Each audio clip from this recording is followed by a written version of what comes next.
천안시 광덕면의 한 종교시설과 관련해 코로나19 집단 감염이 발생했습니다. 200명 넘는 마을 주민들이 확진 판정을 받았는데 대다수는 백신 접종을 하지 않은 상태였습니다. 세종시 3대 산성 중 한 곳인 이성에서 백제시대 축조된 것으로 추정되는 다각 다층 구조의 건물터가 매우 온전한 형태로 발굴됐습니다. 세종시 보건환경연구원이 축산물과 가축질병 진단 능력평가에서 적합 판정을 받았습니다.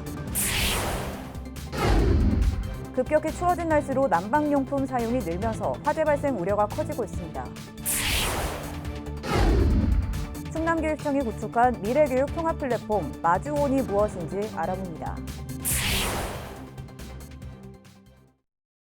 시청자 여러분 안녕하십니까? BTV 뉴스 특보입니다. 천안시 광덕면에 있는 한 종교시설과 관련해 200명이 넘는 마을 주민들이 코로나19 확진 판정을 받았습니다. 보건당국은 이들이 공동체 생활을 한 데다 대부분 백신 접종을 하지 않아 감염에 취약했던 것으로 보고 있습니다. 송용환 기자의 보도입니다. 천안시 광덕면의 한 마을입니다. 이 마을에선 지난 21일 첫 확진자가 나온 이후 23일 현재까지 208명의 확진자가 발생했습니다. 주민 대부분은 마을에 있는 모 교회 신도들인데 종교 활동을 기반으로 사실상 공동 생활을 하고 있어 감염에 취약했습니다. 마을 내 종교 시설을 기반으로 기도 시설을 통한 예배, 경로 시설 이용, 김장 등 공동 생활을 통하여 발생한 것으로 파악되고 있습니다. 확진자들은 대부분 무직으로 10명 남짓한 주민들만 직장이나 학교에 다니는 것으로 전해졌습니다. 더구나 역학조사를 마친 확진자 179명 가운데 164명은 백신에 접종하지 않은 것으로 나타났습니다. 다만 일부 신도들은 접종을 받은 점을 감안하면 종교와 관련한 접종 거부나 강요 등은 없었던 것으로 보입니다. 그런 거는 아닌 것 같아요. 접종한 분들도 한 40여 분 되는 걸 볼 때 다만 여기 분위기가 약간 좀 폐쇄적인 종교 시설이라는 거는 부정할 수가 없습니다. 거기에 입출입이 잦은 지역이 아니에요. 한편 천안시는 집단 감염이 발생하자 해당 종교시설의 예배를 중단시키고 긴급 폐쇄했습니다. 현재까지 예배 인원 초과 등 방역수칙 위반 여부는 확인되지 않았습니다. BTV 뉴스 송용환입니다. 아산시는 내년 3월 15일까지를 도로제설 대책기간으로 정하고 제설 장비와 제설제 배치 등을 완료했습니다. 시는 용화동을 비롯한 5곳에 제설 전진기지를 구축하고 염화칼슘과 소금, 덤프트럭, 굴삭기 등을 배치했습니다. 또 주요 고객길과 고가도로에 모래주머니 6,000포를 배치하고 상습 결빙 구간 9곳은 자동 염수 분사 장치를 설치했습니다. 지난 9월 준공된 세종교육청 안전체험교육원이 내년 3월 본격적인 운영을 앞두고 학생과 학부모 등을 대상으로 시범 운영에 들어갑니다. 교육원은 5개 유치원을 비롯해 10개 초등학교와 2개 중학교 등 모두 17개 학교 400여 명의 학생과 녹색어머니회 학교 운영위원회 연합회 등을 대상으로 다양한 안전체험 교육을 실시한다고 밝혔습니다. 교육은 학교 급별 특성을 고려해 어린이 종합안전과 지진안전, 위기탈출 등 4-5개 체험관에서 진행될 예정입니다. 한편 지난 9월 개원한 안전체험교육원은 지하 1층, 지상 3층 규모로 모두 12개 안전체험관 시설을 갖추고 있습니다. 세종시 전이면 이성산성에서 백제시대 축조된 것으로 보이는 다각다층 구조의 건물터가 지금까지 확인된 것 중에서는 가장 온전한 형태로 발굴됐습니다. 백제 문화를 이해하는 데 매우 중요한 자료가 될 것으로 보입니다. 김우순 기자의 보도입니다. 세종시 전이면에 있는 금성산 정상부에서 무너져 내린 성곽의 모습이 뚜렷하게 보입니다. 고려 개국공신인 이도가 성을 쌓고 살던 곳이라에 이름 붙여진 이 성입니다. 세종시 제4호 지정기념물로 지난해 첫 시굴 조사를 통해 삼국시대 처음 축조된 성벽임을 밝힌 바 있습니다. 그리고 올해 추가 발굴 조사를 통해 백제시대 다각다층 형태의 건물터가 확인됐습니다. 이 성은 1단부터 4단까지 높이의 구조로 되어 있는데 그중 평탄지인 이곳 1단에서 온전한 형태로 모습을 드러낸 겁니다.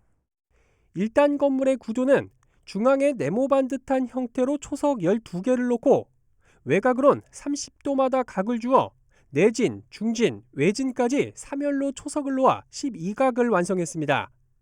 이러한 초석 배열 형태를 볼 때 건물은 2층 이상의 다층 형태로 1층은 12각, 2층 이상은 네모반 듯한 방형 형태를 갖췄을 것으로 추정되고 있습니다. 12각 건물지가 이번에 확인이 됐는데요. 이 12각 건물지는 제2시설이거든요. 근데 이제 순천 금단산성에서도 12각 건물지가 나와서 제2시설로 돼서 국가사적으로 지정된 그런 사례가 있습니다. 그래서 상당히 중요한 그 건물지가 확인된 겁니다. 또 건물 축조 시기는 주변에서 발굴된 유물로 밀어볼 때 7세기 백제 사비기로 추정되며 향후 백제 문화를 이해하고 복원하는 데 매우 중요한 자료가 될 것으로 전문가들은 보고 있습니다. 백제 유적에서는 처음 확인되는 그러한 문양의 그 막쇠가 나왔어요.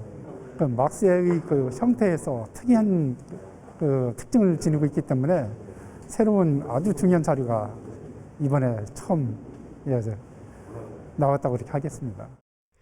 이 밖에도 4단의 성 가운데 2단과 4단에선 방형의 초석 건물지가 3단에선 점토를 활용한 저수시설이 있었던 점도 확인됐습니다. 이는 성내 위계에 따른 공간 구분을 의미하는 것으로 이 성이 전쟁에 대비한 목적뿐만 아니라 국가적 의례 행위 공간으로 사용됐을 것으로 추정됩니다. 산성에는 여러 가지 종교적인 시설 그리고 그 당시에 여러 가지 사회상을 알 수 있는 유적들이 확인되었습니다. 그리고 앞으로 이제 연구원에서는 그 추가적으로 그동안 이제 성벽에 대한 조사 그리고 전체 성내에 넣은 시설물들이 어떠한 역사적인 성격을 갖고 있는지에 대해서 좀 더 다각적으로 검토해 볼 예정입니다. 한편 세종시는 내년까지 이 성에 대한 발굴 조사를 마치고 국가 지정문화재 등록 신청을 할 방침입니다. BTV 뉴스 김우순입니다.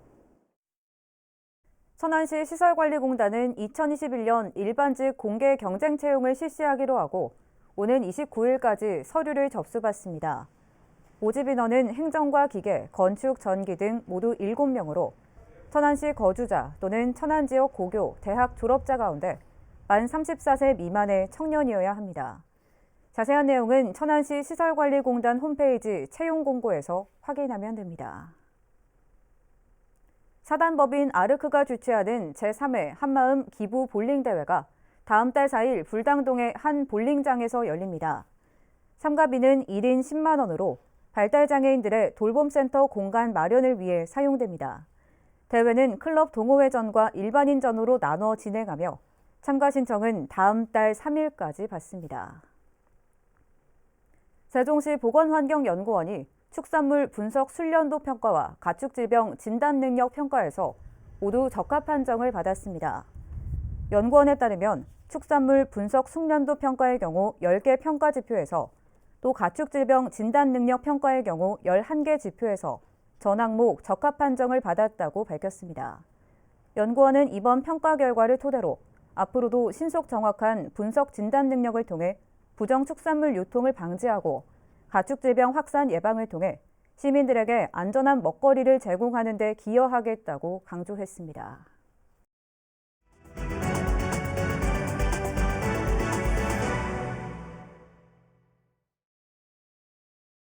세종시 공무원 특공제도가 폐지된 지 4개월가량 지났는데요.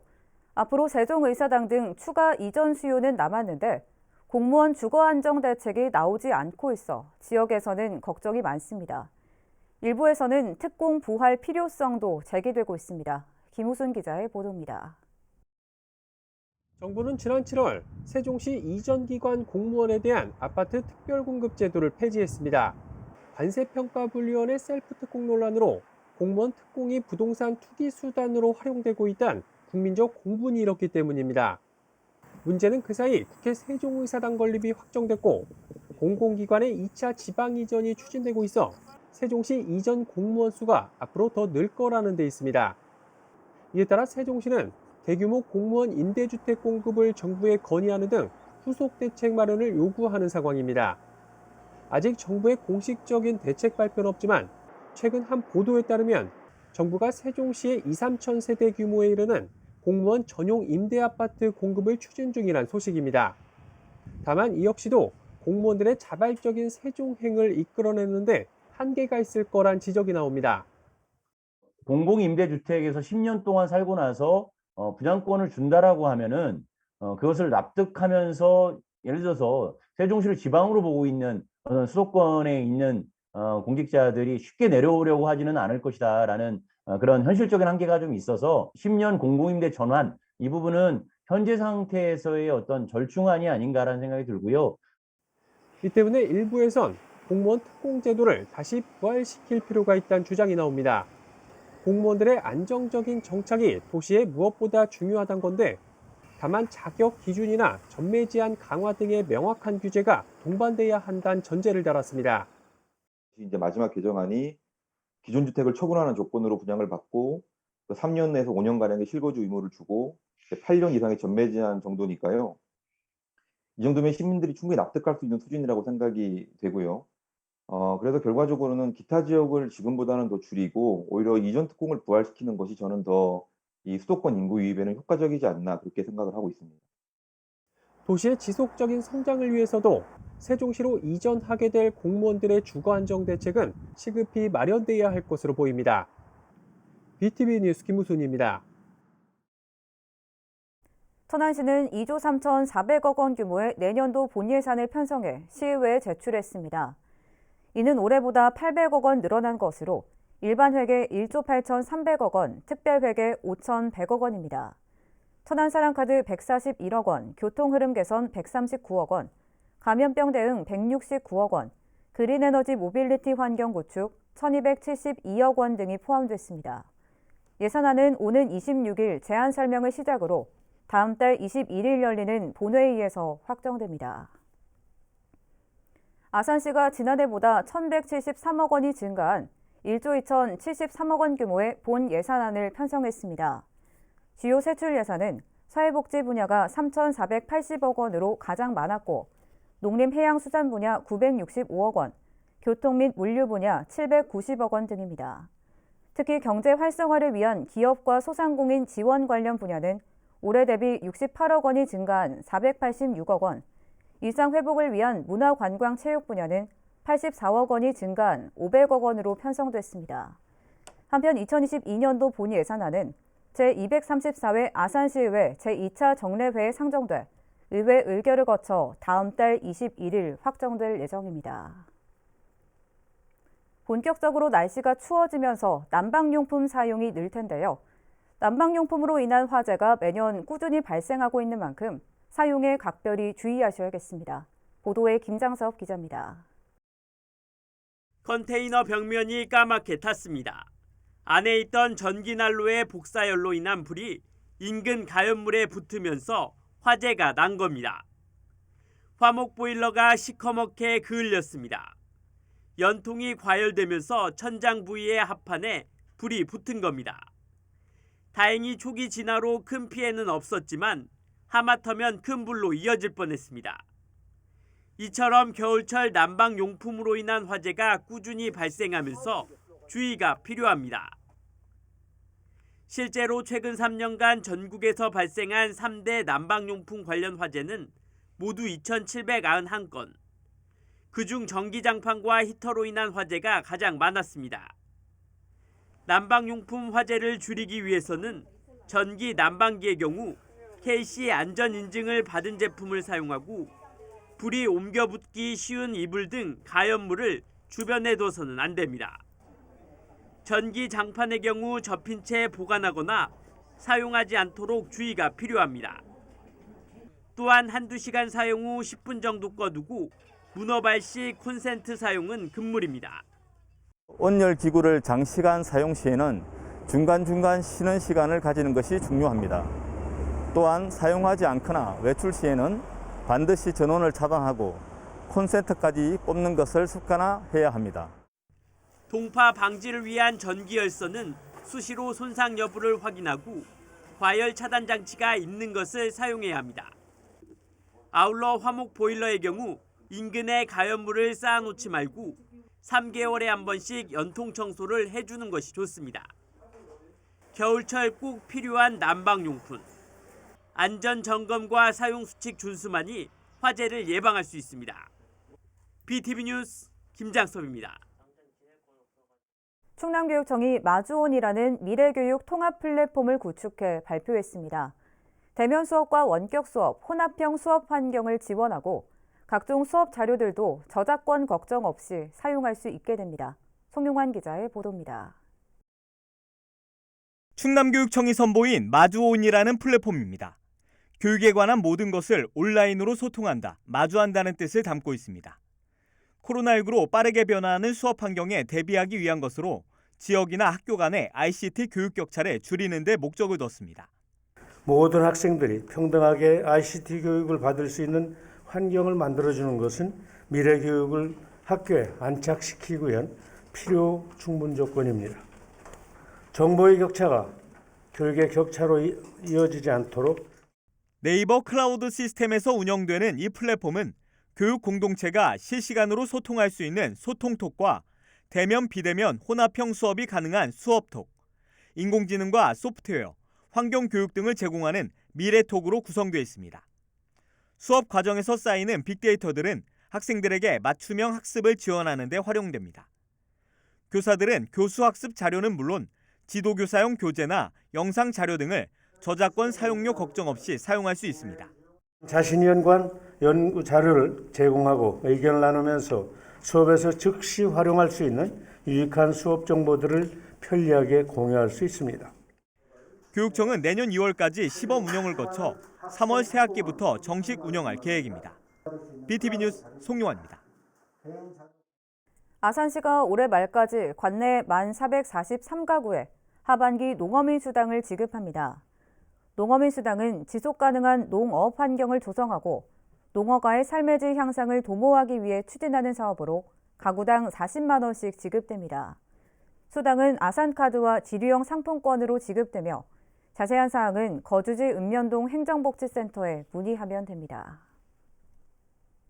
세종시가 유해 야생동물로 인한 농작물 피해를 줄이기 위해 오는 27일과 28일 이틀 동안 유해 야생동물 일제 포획을 실시합니다. 유해 야생동물 일제 포획은 세종시 야생동물 보호지역을 제외한 전 지역에서 실시되며 세종시 유해 야생동물 피해 방지단이 총포를 활용해 포획을 진행합니다. 이에 따라 세종시는 안전을 위해 일제 포획 기간에는 야간 입산을 자제해달라고 시민들에게 당부했습니다. 세종시 미호천의 하천명을 변경하기 위한 설문조사가 오는 28일까지 진행됩니다. 미호천은 충청 중부권 대규모 대표 하천이지만 일제강점기를 지나며 천으로 격화돼 사용되고 있습니다. 이에 따라 주민 의견 수렴을 통해 강으로 명칭 변경이 추진되며 세종과 청주, 진천, 음성 주민을 대상으로 온라인 및 서면 조사가 진행됩니다. 자세한 사항은 세종시청 홈페이지를 참고하면 됩니다.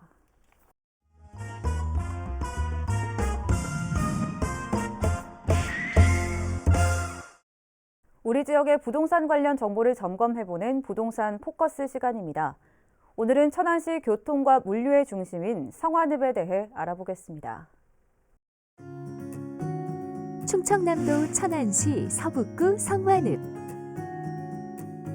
천안시청에 따르면 천안시 성완읍은 2014년도 인구수 3만 명을 달성하면서 천안시에서 인구가 가장 많은 읍으로 부상해 체계적인 소도시로서의 면모를 보여주고 있는데요. 오늘의 포커스, 천안시 성완읍. 천안시 서북구 최북단에 위치한 성완읍은 1973년 면에서 읍으로 승격되면서 18개의 법정리와 71개의 행정리를 관할하고 있는데요. 인근에는 평택과 안성이 경계에 위치하고 있어 정주 여건이 뛰어난 직주 근접 지역으로 자리매김을 하고 있습니다. 수도권 전철인 성완역과 성완 공용터미널이 유치돼 있고 경부고속도로와 평택 제천 고속도로가 놓여 있어 우수한 교통 인프라 또한 갖추고 있는데요. 이 외에도 서울 세종 고속도로, 평택 천안 고속도로가 개통 예정에 있어 천안의 교통과 물류의 요충지 역할을 톡톡히 해내고 있습니다. 천안시 성완읍은 북부의 최대 상권 중심지로서 성완읍사무소, 성완119 안전센터 등의 행정기관이 자리 잡고 있어 시민들이 행정 업무를 보기 편하며 남서울대학교와 연암대학교가 위치해 젊은 층의 유동인구가 증가하고 있는 지역입니다. 또한 농업 생산 기반 시설로 조성된 매주 저수지와 성완도서관, 성완문화회관 등이 유치돼 있어 시민들의 여가, 문화적 환경이 잘 갖춰져 있는 비교 행정 지역으로서의 면모를 보여주고 있습니다. 주변에서 자취를 하고 있는데 이쪽 이제 학교 오기도 교통도 좀 괜찮다고 보고요. 편해가지고 버스 배차도 잘 돼 있고 또 이쪽에 편의시설 같은 것도 마트도 많고 편의점도 다 있거든요. 뭐 여러 가지 브랜드도 있고 또 카페 같은 것도 유명한 뭐 카페들도 다 있어서 회의하기도 좋고요. 네, 그리고 학생들이 좀 편하게 먹을 수 있는 그런 음식점들도 상당히 잘 돼 있어가지고 학교 다니기도 좋고 성완역이나 성완터미널 또 이렇게 뭐 교통도 뭐 괜찮은 지역이라고 생각합니다. 천안시 서북구 성완읍에 알아두면 좋은 부동산 정보 무엇이 있을까요? 천안시 서북구 성완읍은 천안에서 인구가 많은 읍 중 하나로서 상권 역시 잘 발달된 지역인데요. 아산, 평택, 안성과 경계를 이루고 있는 교통과 물류 요충지로서 지리적 이점을 가지고 있는 곳입니다. 먼저 천안시 성완읍의 현재 아파트 월 평균 거래량을 보시면 매매는 24건 중 거래량 3건으로 거래 비율이 12.5%이고 전세는 18건 중 거래량 1건으로 전세 거래 비율은 5.6%입니다. 성완읍의 아파트 평균 시세로는 3.3제곱미터당 매매는 422만원, 전세는 312만원으로 전세율은 74%입니다. 인근에 위치한 입장면과 함께 비교해 보시면 입장면의 아파트 월 평균 거래량은 매매는 8건 중 거래량 0건으로 거래 비율이 0%이며 전세는 6건 중 거래량 0건으로 매매와 마찬가지로 거래 비율이 0%가 되겠습니다. 입장면의 아파트 평균 시세로는 3.3제곱미터당 매매는 310만원, 전세는 223만원이며 전세율은 72%입니다. 천안시 성완읍은 성완 중축장이 이전을 확정하면서 천안 북부 BLT 산업단지가 2021년 착공을 시작하여 2024년 준공 예정이 있는데요. 이로 인하여 수도권 신설역인 복무역과 매주역이 추진 예정이 있습니다. 또한 성완읍은 평택, 천안 고속도로 착공과 성완지구 택지개발 사업 등 각종 호재들로 인하여 유동인구가 증가하고 천안의 최첨단 제조 혁신파크로 재탄생될 것으로 예상됩니다. 사통팔달의 물류 교통 중심지인 천안시 성완읍. 도농 복합도시로의 행보를 기대합니다.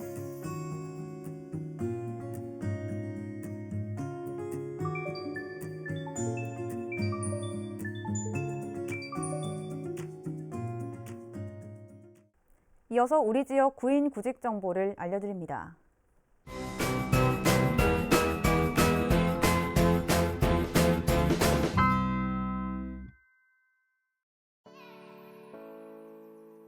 주식회사 그린환경에서 경영관리 및 사무보조 업무를 담당할 직원 1명을 채용합니다.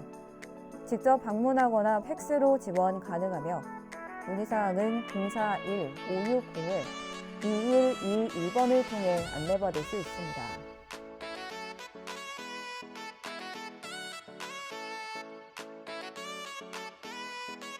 이세복 세무회계사무소에서 세무회계사무원 1명을 채용합니다. 직접 방문하거나 팩스로 지원 가능하며 문의사항은